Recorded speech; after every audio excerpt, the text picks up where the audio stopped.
Yo, number one question on everyone's mind should be what happened to SoundCloud? There was a time when all you needed was a mic, a cracked copy of FL Studio, and a SoundCloud link to change your life. Let's go back to 2010, before Spotify's playlists dictated trends and TikTok turned snippets into chart toppers. The music industry was kind of like a fortress. To break in, you needed label backing, radio play, and marketing. Lots of marketing. If you didn't have industry connections or a major cosign, your chances were pretty slim. The gatekeepers had a firm grip on what made it to the mainstream.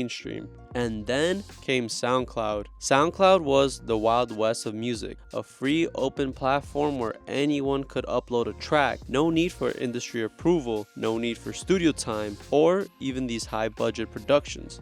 Suddenly, kids in their bedrooms, nothing but FL Studios and a $50 mic, were releasing songs that reached millions. What emerged was raw, it was unfiltered and super emotional. This was the birth of SoundCloud rap. It wasn't polished, and that was the point. The music was filled with blown out 808s, erratic flows, and verses that felt more like journal entries than hit singles. Artists weren't trying to be industry ready, they were screaming into the void, turning pain, depression, and angst into a rebellious movement. The imperfections became the aesthetic.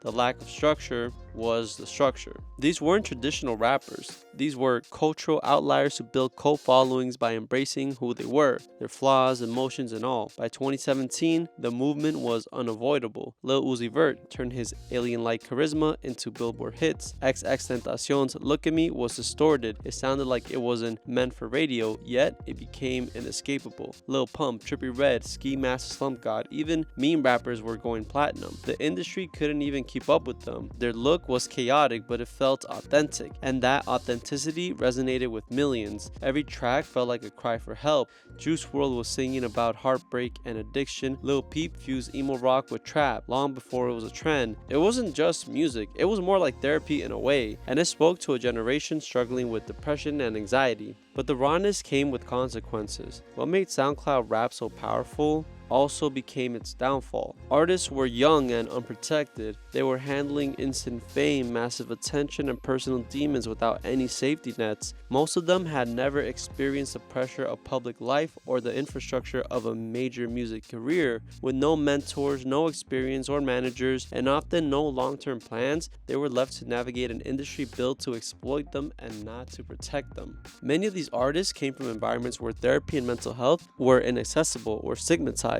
Their coping mechanisms were often drugs, isolation, and leaning further into the chaos that had made them famous in the first place. The same pain that fueled their music also made them vulnerable, which in turn led to a lot of tragedy. In 2017, Lil Peep died of a fentanyl overdose at the age of 21. In 2018, XXXTentacion was murdered just at the age of 20 in a robbery gone wrong, and Juice WRLD collapsed and died from an overdose in 2019, also at the age of 21. These weren't just tragic headlines, there were seismic losses for an entire generation of fans. Behind the mosh pits and viral hits were real struggles with mental health, trauma, and addiction. Once labels realized there was money to be made, they swooped in, but instead of offering protection or development, they monetized this chaos. Predatory contracts, overworked schedules, artists were pushed hard without the infrastructure to support them.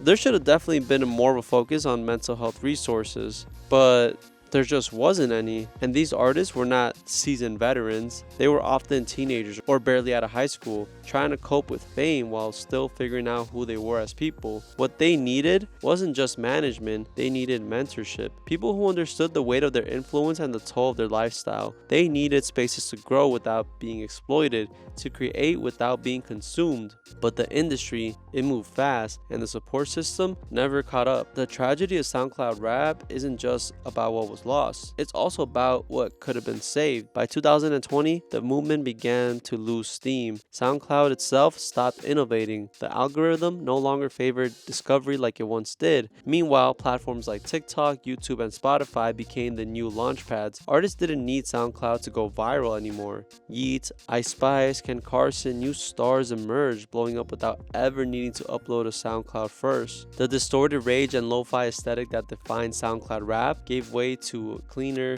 more calculated sounds. Even SoundCloud as a company started facing financial issues, laying off workers and changing their focus. The platform that once felt like the future of music had been left behind by the very culture it helped create. But here's the thing, SoundCloud rap didn't really die. It evolved. Its DNA is still pretty much everywhere. It shattered this idea that you needed a label to succeed. It normalized self-releasing, building fan bases from scratch, and being emotionally transparent in your art. Rage beats, punk fashion, and mental health awareness in hip-hop, all part of the SoundCloud legacy. Artists like Playboi Carti carried this aesthetic into new realms.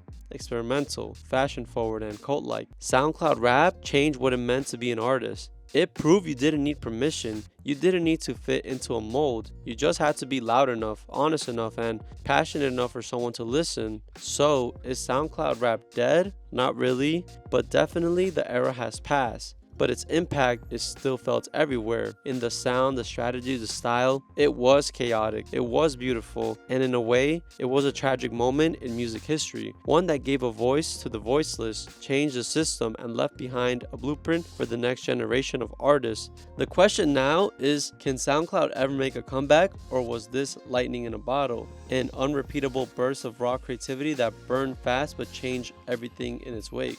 Personally, I think this is it. I think the era of SoundCloud is over. But to whoever seized the moment and took advantage of it, they definitely did it at the right time.